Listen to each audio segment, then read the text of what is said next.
You are listening to Season 2 of The Diary of a Wannabe Writer, the short and often daily podcast in which I chronicle my life and attempt to be a writer by writing daily. Sometimes.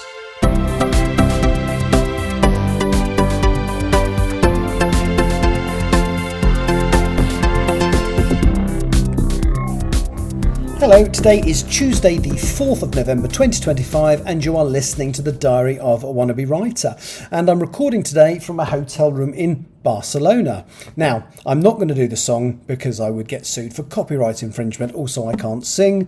Okay, I'm going to Barcelona. There we go. Watch the viewers drop. Or listeners, should I say. So, what have I got done today? Well, my intention, I think I might mention, I can't remember what I said in the podcast yesterday, to be honest. But what I hoped to do was get something signed off, and I've done that. So chapter 16, I printed it out last night, actually probably in the wee small hours of this morning technically, and brought it with me because I did a flight this morning from Heathrow to Barcelona. And then this afternoon I have, we've got to the hotel. The others have all gone out for a drink, and to be honest, I really feel like I needed to get this chapter signed off. And yeah, I've done it. I mean, it isn't a long chapter, so I've signed off 3,767 words on this chapter, which brings my round total for this month to, well, precisely that, 3,767. What I forgot to do the last couple of days, which I will quickly do now, is tell you my just the level, just the seriousness of my abject failure for September. So in September, I set myself a writing goal of 30,000 words. This is because I wasn't working that month at all, and for reasons that I've already explained, or if I haven't, I'm not going to now, I only managed to complete 16,671 words. Now, that's still not bad. That's still, at that point, brought the running total for the project to about 75,000 words. With the amount that I've written today, that brings it to almost 80,000, which I'm assuming it's going to be approximately the same length as still life. Therefore, that was 120,000 words. So if this project ends up a similar length, I am approximately 2/3 of the way through.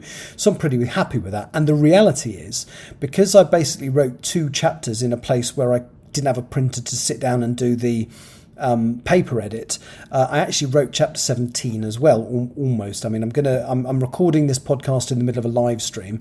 What I'm going to do once I finish this is go and write a little bit more see if I can get the first or the zero draft of chapter 17 done, and then tomorrow, if I can get it signed off, that leaves me having signed off nearly 7,000 words this month in the first 5 days, which is a good place to be. And then I'm not working for the next 10 days, and I need to get the next chapter 18, written. Okay, so that's where I am at with this. So my target for this month is 25,000 words, as I've said. Hopefully by the end of tomorrow I'll have done approximately 7,000 of them. Right, the other thing I'm going to quickly talk about, everybody who listens to this probably knows that I'm a Doctor Who fan, and I actually meant to address this a little while ago, but if I'm honest, I completely forgot. So the news has come out that the partnership with Disney has failed, or not failed, but it isn't being continued. So Doctor Who will no longer be a co-production by BBC Studios and Disney Plus. I'm not disappointed. I think Disney did it. I don't know why the last 2 series were so bad, but I'm sure Disney was part of the reason for that. Shouldn't say that, but that's just, that's just how I feel. They were trying to control a project or a series that wasn't theirs. I mean, I know they bought the rights to distribution, and which meant they thought they had some creative control, but no. I mean, I think it wasn't a well-written series anyway. But I think the Disney partnership, apart from putting money into it, probably just made it worse. But the BBC have announced that Doctor Who will be coming back. It'll be in Christmas 2026. There'll be a Christmas special written by Russell T Davies, and then they'll be announcing plans for the next series beyond that. Now, I thought that was a very interestingly worded press release, because it implies that Russell T Davies is not going to be, well, it doesn't imply, but I think if Russell T Davies was still going to be at the helm of the new series, it would have said that. And the fact that it didn't means, I think, basically they've told Russell to wrap up everything he was trying to do story-wise in the last couple of years in his Christmas special, probably feature of Regeneration as well, and then it'll be a new team producing it, and so on. I think that's a good thing. I think the thing about Russell T Davies is his stories. Weirdly, I've recently introduced a friend to Doctor Who, and she enjoys it. But every now and then she says, what are they doing? This episode is shit. And she was completely right. She was talking about The Sound of Drums, whatever it's called, the two-parter at the end of Series 3, the really stupid one where the Master takes over the Earth and makes the Doctor look like Gollum, that crappy one. And the thing is about Russell T Davies as a writer is when he's good, he's excellent. But it almost feels like there's nobody there to say, nah, Russell, don't do that. That's shit. Why else would you have introduced your brand new series with the new Doctor with an episode called Space Babies, which is literally the worst bit of shit that Doctor Who has ever produced? The friend of mine that luckily is now watching the early David Tennant stuff, the first time she watched Doctor Who was Space Babies, and I had to convince her, look, honestly, that is terrible. They're not always that bad. And I showed her, to try and convince that I was wrong, I showed her 2. I showed her The Waters of Mars, and I showed her the Family of Blood 2-parter, and she enjoyed it.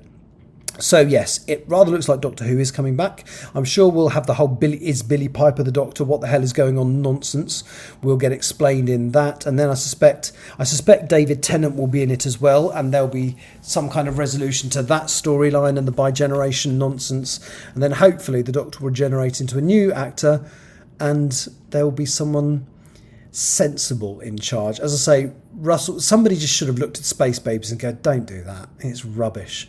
There were some good episodes in the run on Disney, but it didn't have the hit rate that it should have done. And yeah, there was money on the screen, but to be honest with you, Doctor Who's never been about money on the screen. It's about good stories told well, and unfortunately there wasn't a huge amount of evidence of that in the Disney Plus collaboration. Anyway, that's me for today. I've only run very, very slightly.